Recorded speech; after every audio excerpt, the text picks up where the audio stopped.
Welcome to the GD Bank Garden, host of the 2013 Hockey East Media Day. I'm Elizabeth Thomas with Hockey East Online, and today was a special day here for Hockey East considering it's the 30th anniversary of the league. We got to meet all 11 coaches who will participate in the season, as well as give out a special award to one of our very own in Dan Parkhurst. I've been here 17 years. I've had the pleasure to hand this plaque to some great people who not only contributed to Hockey East, but just to the sport in general. I think everybody knows Dan. I purposely didn't prepare any remarks. I think you tend to miss something on a notepad. But with Dan, we have a lot of relationships during the year.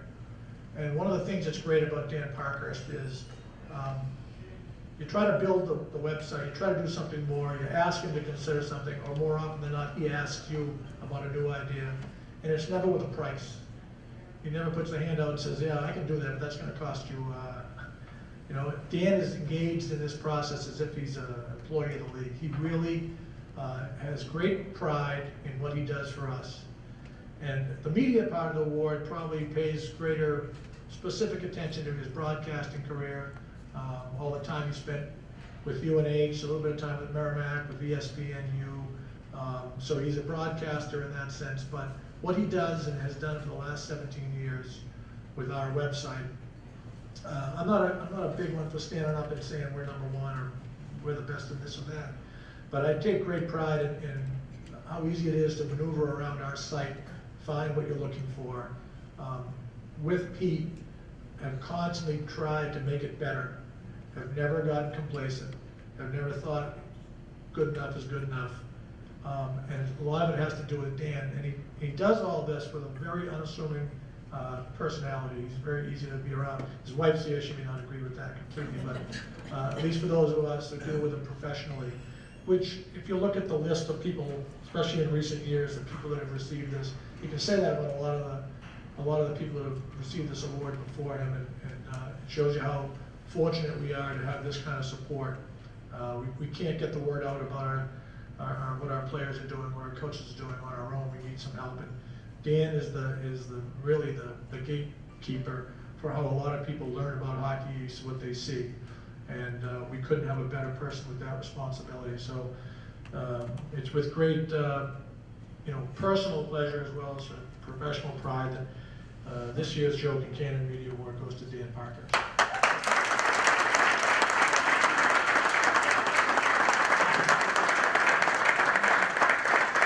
Here by two. Thank you, Joe, and I'd also like to thank Kathy Winters and Pete Soros. We have been working together a long time. Joe's 17th year here. I came in November of his first year, so we've been together through all of this. I'd also like to echo his comments about Steve Mazro and his staff, having been with the league here for so long. We always feel so welcome here, both at the start of the year and at the end of the year. And I certainly appreciate all you guys do here at the Garden. You don't get as many opportunities as I have had without being in the right place at the right time, and also with the right people. And at the risk of having this sound like a laundry list of thank yous, there are a lot of people I do have to mention. I'll try not to take too long. First to the folks at UNH who have shown great support to me and my family over the years. Tom Wilkins, Marty Scarano, Dot Sheehan, Coach Humilli, the other coaching staff and the players, and so many other people at UNH. We've made many great friends there, and I'm looking forward to calling another year of Wildcat hockey games. I'd also like to thank the folks from Learfield Sports, Justin Barnes and Tom Bowman, and the others there as well, for showing me great support as we've worked into this radio contract over the last 7 years. I'd also like to thank Linda Howe, because without New Hampshire Public Television back at the early part of the decade, I really don't think I would have pursued any of my other broadcasting opportunities since. Getting that opportunity at that age and to learn more about the broadcasting business really allowed me to pursue other opportunities down the road. So I would like to thank Linda at New Hampshire Public Television. While at Merrimack, I do need to thank, now he's a commissioner of another league, but Bobby DiGregorio, Tommy Caracoli, and Chris Serino were integral in bringing me into Merrimack, getting my first radio broadcasting job back in the 1990s. was a great opportunity, and while Coach Serino and I were known to butt heads on occasion, there was no one who was more supportive of my mother during her battle with cancer, and I do miss them both. My opportunities with ESPN came a lot because of Steve Kern, who saw me doing a New Hampshire Public Television game and then asked me if I wanted to work for ESPN.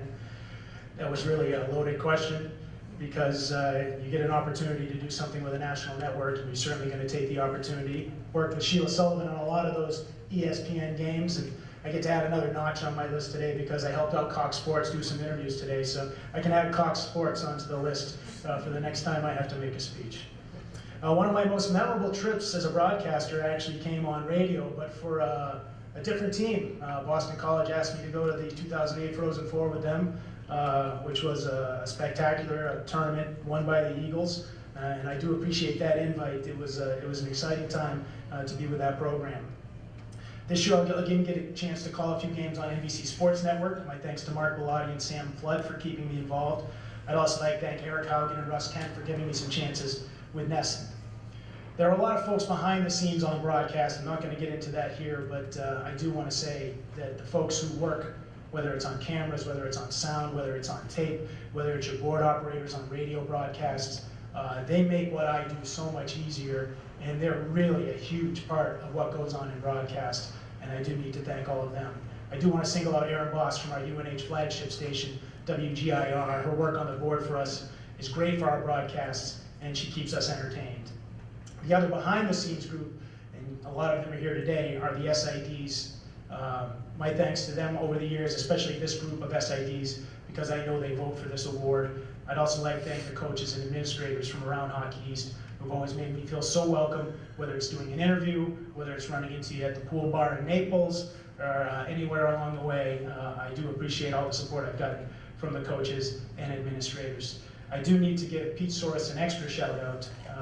From his time at UNH to his time at Hockey East, we've had a great working relationship, and more importantly, a great friendship. I've also had a great friend in Tim Danahy, who is definitely behind the scenes. If you see any of the statistics platforms that we run online, everybody uses them. All the teams in the country are built into the college hockey stats system. It's with the help of Tim Danahy that we're able to accomplish a lot of the things that we're able to do, and we're continuing to push the statistics envelope as much as we can with the websites. Now it comes time to talk about the other talent. I've had the opportunity to work with many great color analysts, and I'm sorry to put that in quotes. I just always find it odd when people call me talent. Billy Jaffe was here earlier. I had a chance to work with Billy before. I had a great time working with Leah last year. Leah Hextall at the Hockey East Women's Championship. Bob Norton and Cap Rader were some of my early opportunities with color analysts. Also here today is Mike Macknick. I was with him with Merrimack Radio and did some games on New Hampshire Public Television. But more importantly, our families are extremely close, and there's probably no one, well, maybe Pete, but Pete and Mike are the two guys I talk to most over the course of the college hockey season. Ken Hodge is also a great friend of mine who I've been able to work with on ESPN and NBC. But again, some of the best times I spend with Ken are when our families get together and hang out at Disney World. My partner on the UNH hockey broadcast, and a guy who I think deserves this award even more than I do, is Pete Webster. He's great to work with. We have a great deal of fun. I think any broadcast that's fun is a better broadcast than one that sounds stiff and uncomfortable. But by my count, Pete will be starting his 21st year working UNH hockey games, and he certainly deserves, probably more than me, to eventually receive this award. Sorry about being long-winded, getting my vocal cords ready for the start of the year, but there are some people who deserve extra credit, and the first of those is Hockey East Commissioner Joe Bertagna. He took a chance a long time ago by giving me the opportunity to work with this league on its website. A 17-year collaboration, as Joe said, I think shows just how much we enjoy working together as a league office and with me. Joe's passion for college hockey is second to none, and his support has allowed me to stay close to this game. Joe, thank you. Right place, right time is a perfect way to describe how I started working with UNH hockey as a student manager, and I owe a great deal to Coach Humilli. It's tough starting a family while you're still in school. And without him, I don't know. He found a way so I could make extra money, stay in school, get my degree, and work with a team Well, there you go, fam. Coach, thank you.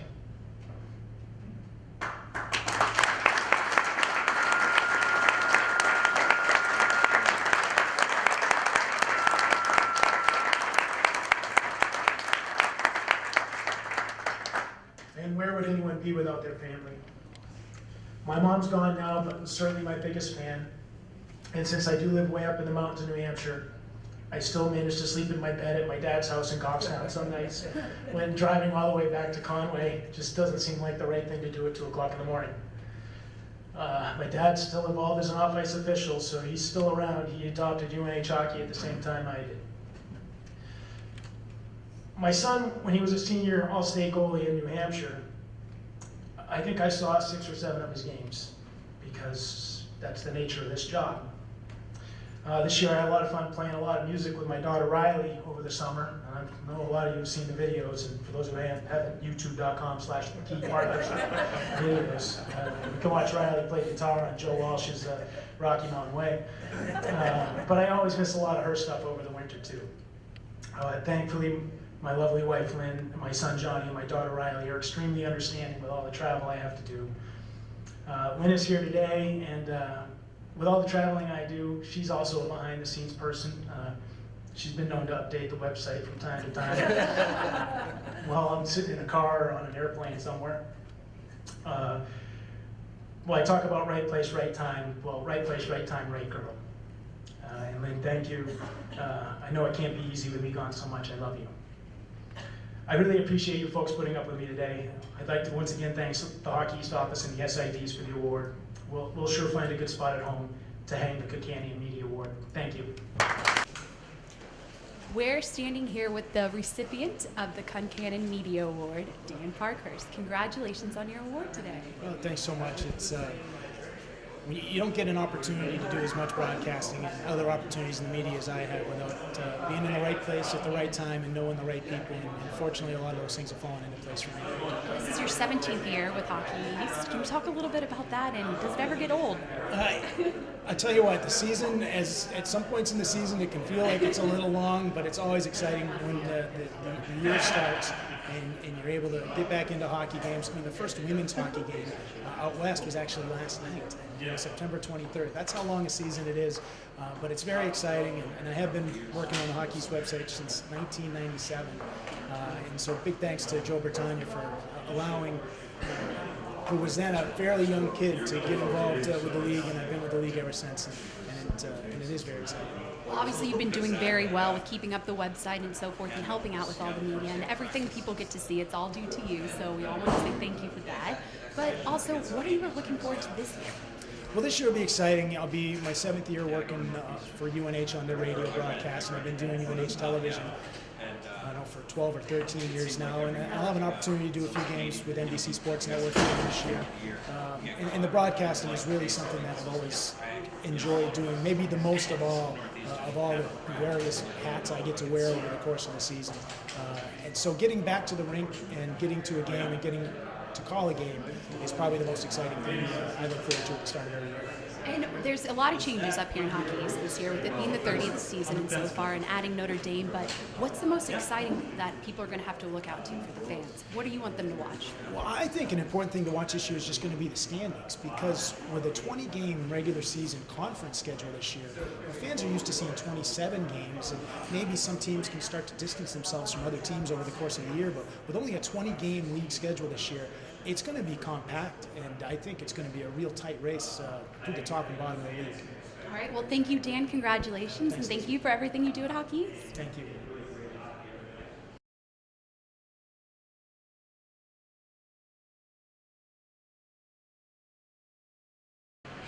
Thank you for watching. If you want to check out all the action this year, go on over to HockeyEastOnline.com, Twitter at @hockey_east, and also make sure to like us on our Facebook page.